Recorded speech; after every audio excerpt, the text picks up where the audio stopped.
بسم اللہ الرحمن الرحیم۔ رسول اللہ صلی اللہ علیہ وسلم بخشائے تھے، لیکن رمضان المبارک میں اتنی کثرت سے عبادت فرماتے تھے کہ شروع رمضان سے لے کر ختم رمضان تک بستر پر تشریف نہیں لاتے تھے۔ یہ آپ صلی اللہ علیہ وسلم جو بخشائے ہیں وہ اتنی کثرت سے عبادت کر رہے ہیں۔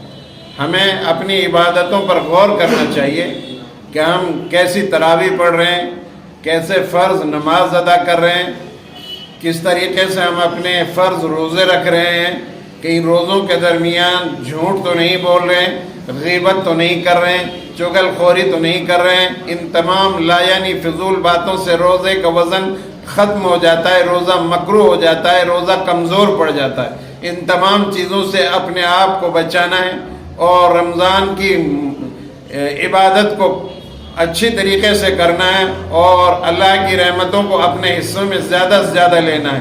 اللہ تبارک و تعالی ہم سب کو عمل کی توفیق عطا فرمائے۔